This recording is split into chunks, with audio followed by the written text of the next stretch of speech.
নমস্কার বন্ধুরা, নবদিগন্ত চ্যানেলের পক্ষ থেকে আপনাদের সকলকে জানাই স্বাগতম। তো বন্ধুরা, আজকে সকালে গুড মর্নিং জানিয়ে আমি আমার দর্শক বন্ধুদের উদ্দেশ্যে আবারও একটি নতুন আপডেট নিয়ে উপস্থিত হয়েছি এই নবদিগন্ত চ্যানেলে। তো এখন আমি আপনাদের সাথে যে আপডেটটি শেয়ার করতে চলেছি সেটি হচ্ছে গত 2 দিন আগে যে ওএমআর মামলায় গুরুত্বপূর্ণ নির্দেশ দিয়েছিলেন বিচারপতি রাজাশেখর মান্থাসের, তার অর্ডার কপি আপলোড হয়েছে। সেই অর্ডার কপিতে কোন কোন বিষয় উল্লেখ করা রয়েছে এবং কি কি বিষয় বলা হয়েছে, 35টি মতো যে প্রশ্ন করেছিলেন বিচারপতি রাজাশেখর মান্থাসের গত 3রা মে 2024 তারিখে, সেই প্রশ্নগুলির উত্তর প্রাইমারি বোর্ড কি করে বা কিভাবে তারা উত্তরগুলো জমা করেছে বা সঠিকভাবে জমা করেছে কিনা, আদৌ জমা দিয়েছে কিনা, এবং এই টেট আগামীতে কি বাতিল হতে চলেছে নাকি টেট বাঁচবে, 60,000 ইন সার্ভিস টিচারের ভাগ্য কী হতে চলেছে, আপনাদের সাথে বিস্তারিত এই ভিডিওতে আমি অর্ডার কপি সহ আলোচনা করতে চলেছি। আপনারা সম্পূর্ণ ভিডিওটি দেখুন। এই ভিডিওটি আপনাদের জন্য ভীষণ ইনফরমেটিভ হতে চলেছে। তবে তার আগে বলে রাখি, যারা প্রথমবার চ্যানেলটি ভিজিট করছেন আপনারা অবশ্যই কিন্তু চ্যানেলটিকে সাবস্ক্রাইব করবেন, কেননা এই ধরনের আপডেট সবার আগে সর্বপ্রথমে কিন্তু একমাত্র নবদিগন্ত চ্যানেলে আপনারা পেয়ে যাবেন।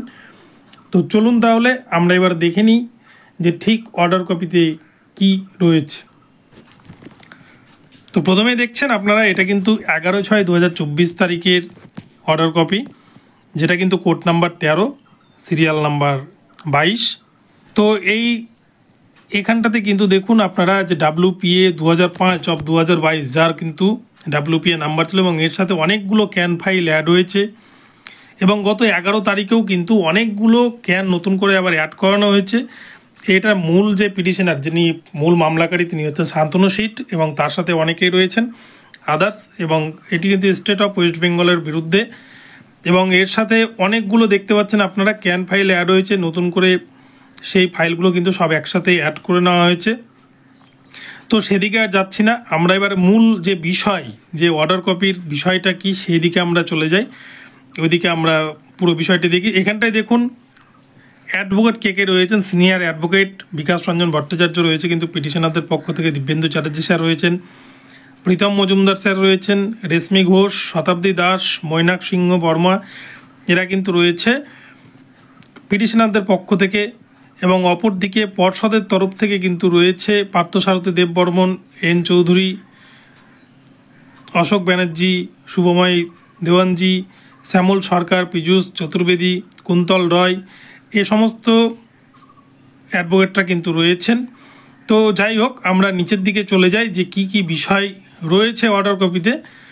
তো দেখুন এখানটাতে প্রথম যে বিষয়টি রয়েছে, দেখুন 1 নম্বর পয়েন্টে এখানটায় বলছে the respect of the applicants for addition of parties specifically can 26/2024 in WPA 2005/2022, can 15, can 24/2024, but not restricted to such applications, meaning thereby all other applications for addition of parties shall be heard as if such applicants are deemed to have been made parties in the instant proceedings। অর্থাৎ বলছেন করে can 26 এবং can 15, can 24 এগুলো কিন্তু 11 তারিখে নতুন করে add করানো হয়েছে পিটিশনারদের পক্ষ থেকে, যেগুলো কিন্তু বিচারপতি অ্যাড করে নিয়েছেন, তিনি কোনো রকম বাধা দান করেননি।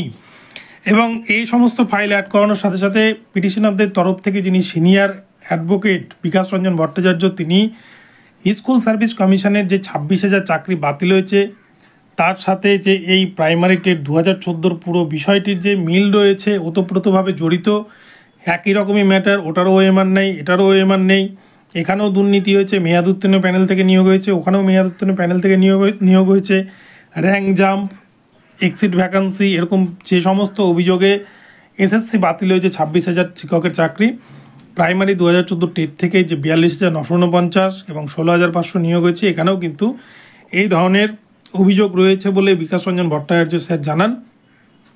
এবং এর বিপক্ষে যারা বোর্ডের তরফ থেকে যে সমস্ত অ্যাডভোকেটরা ছিলেন, যেমন পার্থসারথী দেববর্মন, তারপরে অনিন্দ্য লাহড়ী, এনারা কিন্তু এটা নিয়ে তীব্র আপত্তি জানান এবং এই বিষয়টার প্রতি কিন্তু তারা রুখে দাঁড়ান এবং বিচারপতিকে বলেন যে এসএসসি 26,000-এর সাথে কিন্তু এটা গুলালো হবে না। এসএসসি 26,000-এর যে চাকরি সেটা পুরোপুরি কিন্তু ওএমআর বেসড, অর্থাৎ ওএমআরের ওপর ভিত্তি করেই কিন্তু সেই চাকরিটা হয়েছে।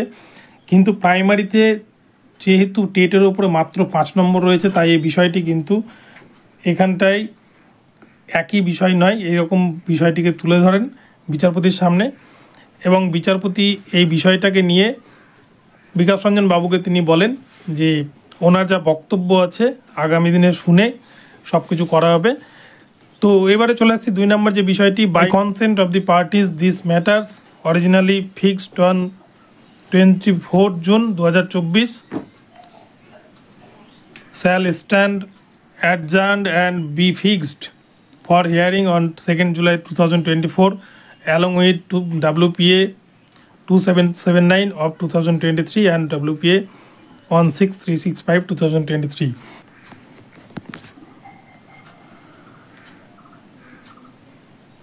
তো এখানটায় যেটা বলা হচ্ছে, এই মামলাটি যেহেতু 24 তারিখে ফিক্সড হিসেবে রাখা ছিল 24 জুন, কিন্তু যেহেতু তড়িঘড়ি মামলাটিকে মেনশন করানো হয়েছে 11 তারিখে ক্যান ফাইলগুলোকে অ্যাড করানোর জন্য, তাই মামলাটি কিন্তু 2রা জুলাই 2024 তারিখে উঠতে চলেছে। এবং এর সাথে WPA 2779 2023 এবং WPA 16365 2023 এই দুটি মামলাও কিন্তু একসাথে অ্যাড করে নেওয়া হয়েছে, সেগুলো কিন্তু একসাথে উঠবে। এবারে 3 নম্বর যে পয়েন্ট সেখানে বলছে all parties are directed to act on a server copy of this order duly downloaded from the official website of this court. বলছে প্রত্যেক পার্টি অর্থাৎ যতজন পার্টি রয়েছে এখানে সকলকে কিন্তু এই সার্ভার কপি সার্ভ করতে হবে, অথবা তারা কোর্টের অফিসিয়াল ওয়েবসাইট থেকে কিন্তু অর্ডার কপি ডাউনলোড করে নিতে পারেন। নিচে দেখতে পাচ্ছেন রাজাশেখর মান্থা জাজ। তো এই ওএমআর এর বিষয় নিয়ে কিন্তু 2014 টেটের বিষয়টাকে নিয়ে কিন্তু রাজাশেখর মান্থা স্যার গত দিনের শুনানিতে অর্ডার কপিতে যেটুকুটা বোঝা যাচ্ছে তাতে কিন্তু তিনি টেট বাতিলের পক্ষে নন, কিন্তু পর্ষদ যদি সঠিকভাবে 35টি প্রশ্নের উত্তর তারা না দিতে পারে বা এই প্রশ্নগুলো নিয়ে তারা যদি আবারও চালাকি করে তাহলে কিন্তু আগামীতে হয়তো টেট বাতিলের পক্ষে এগোবে। কিন্তু বিচারপতি রাজাশেখর মান্থা টেট বাতিল না করে অন্য পন্থা অর্থাৎ অন্য কোনোভাবে যদি টেটটাকে বাঁচানো যায় বা ইন সার্ভিস 60,000 শিক্ষকের ভবিষ্যৎকে বাঁচানো যায় সেটাই কিন্তু উনি চাইছেন। তো আগামীতে দেখা যাবে যে পর্ষদ কি চাইছে তার উপরেই কিন্তু সব কিছু ডিপেন্ড করবে এবং সিবিআইয়ের যে রিপোর্ট সেই রিপোর্টের উপর অনেকটা ডিপেন্ড করবে। তো সবথেকে গুরুত্বপূর্ণ 35টা প্রশ্নের উত্তর, তো কী উত্তর দিয়েছে সেটা এখনও কিন্তু প্রকাশ্যে আসেনি, প্রাইমারি বোর্ড সেটা এখনও জানায়নি, কোর্টের তরফ থেকেও এখনও কিন্তু সেটা প্রকাশিত হয়নি যে কী উত্তর তারা জমা করেছে। তো আগামী 2রা জুলাই এই মামলাটিতে কিন্তু বোঝা যাবে যে ঠিক কোন দিকে এগোচ্ছে। তো বন্ধুরা এখন এ পর্যন্ত রইল। ভিডিওটি ভালো লাগলে চ্যানেলটিকে সাবস্ক্রাইব করবেন এবং এই ধরনের আপডেট প্রতিনিয়ত পেতে আমার চ্যানেলটি ফলো করতে থাকুন। ধন্যবাদ সকলকে, সকলে ভালো থাকবেন। পরবর্তীতে আবার নতুন আপডেট নিয়ে আসবো, দেখা হচ্ছে পরবর্তী ভিডিওতে। ধন্যবাদ।